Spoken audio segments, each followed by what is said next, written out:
How to take pictures of lacrosse, Part 2. What we will cover in Part 2: sample pictures, problems, and tips. Sample pictures and challenges. The sample pictures will be using the sample shot plan: warm-up, after equipment check, captain's meeting, face-off, offense and defense, others, and the goalie, final shot, score, and the sportsmanship handshake. The goalies.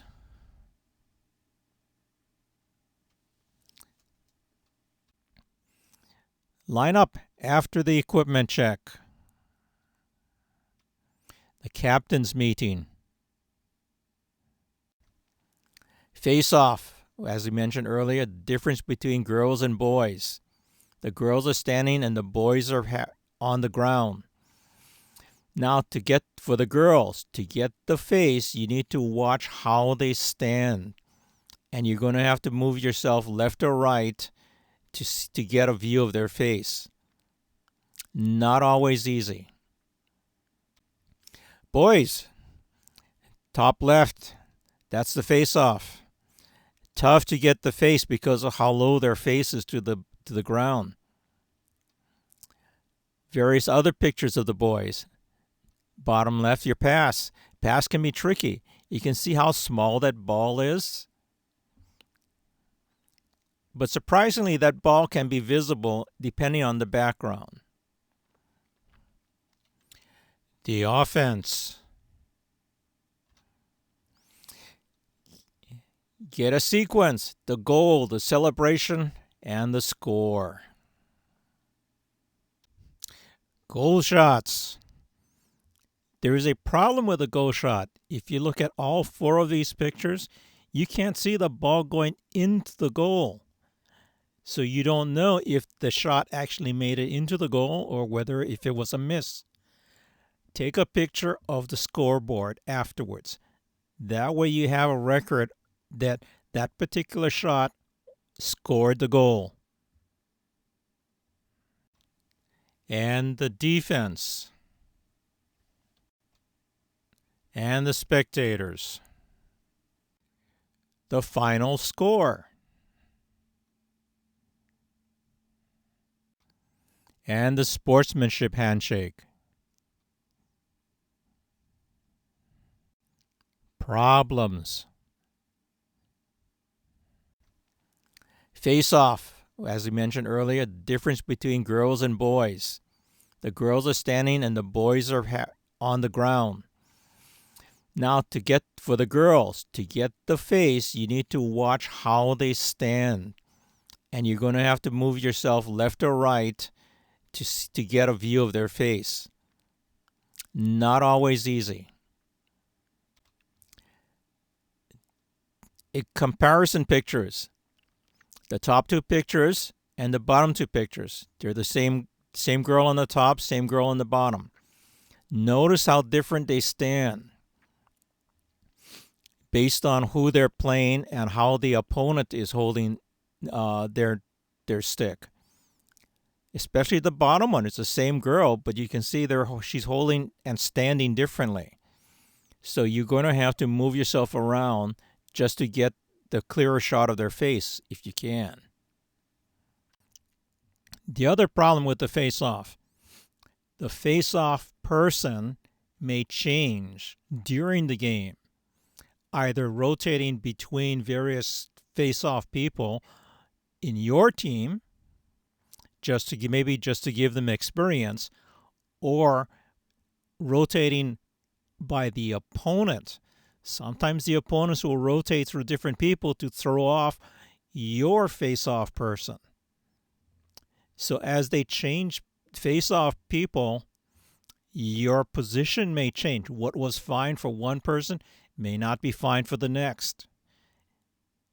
Especially if you end up with a righty changing to a lefty changing to a righty, or a complete different stance.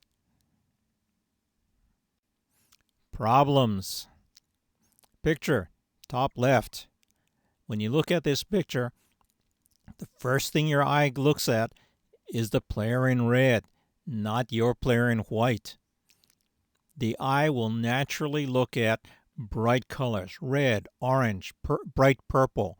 Anything that is bright will detract your eye. Therefore, this becomes a planning issue. If you're playing a team that their uniform color is red, maybe you don't want to take a picture of that game. What you want to do instead is maybe line up for teams that are not wearing bright colors. For instance, maybe the team is wearing green or blue or black. Then you won't have that distracting color to distract your eye. The other option is, for this particular team, this is a home game. Maybe what we should do is go to an away game where instead of wearing red, they are in white. You've now negated that red uniform problem. They're in white, you are in color. Problem 2, picture, top right. Remember what I said about the goalie? The goalie is someplace behind there. During the game, the goalie is often blocked from view by players in front of him. That is why we shoot the goalie during the warm-up, so at least we've got some good clear shots of the goalie. Problem 3, the ref. Picture bottom left. The ref will often get in the way of your picture. This is why you shoot a lot of pictures, so when you have pictures with the ref in the way, you can simply edit the picture out. Problem 4, distance. If you only have a 200 millimeter lens, my practical range is about 50 yards. This shot is about 60, maybe 65 yards. So this is just outside of my practical range. To get anything decent out of this, you're going to have to crop. And here's the issue. The deeper into the image you crop, the more difficult it is to retain good image quality. And the dimmer the light gets, the worse the image quality. Tips. Tip number 1, words of wisdom, light. If your team normally plays at night, if the team plays a day game, shoot it. It is so much easier to shoot when you have plenty of sunlight. If you do have to travel to an away game to get a day game, do it. Tips. Do not concentrate just on the stars. Be fair to the rest of the team. There are a lot of other players on the team, not just the stars. Defense is just as important as offense. And for yearbook, your problem is lacrosse is a spring sport. So it's the end of the school year practically. At that point, the stars may be on the banned list. What is the banned list? The banned list is a situation where you may have a specified count, let's say 5 pictures. And once the student has 5 pictures, they're on the ban list, and you can't add any more pictures. So if you've been shooting the stars, you may find that you can't use any of those pictures. You've got to look for pictures of other players. That is why you shoot a lot of the other players on the team, not just the stars. Shoot the players during warm-up. Some players may not play during the game. Warm-up may be your only chance to get pictures of those players. Tips. Shoot the goalie during warm-up. During the game, that top picture may be what the goalie looks like most of the time, hidden behind the other players. Next, middle picture. Is that a goal? Or did he miss the score? After the goal is made, shoot the scoreboard. That documents the shot as a goal shot. get the final score before they turn the scoreboard off. As soon as you hear the horn announcing the end of the game, turn to the scoreboard and take a picture of the scoreboard.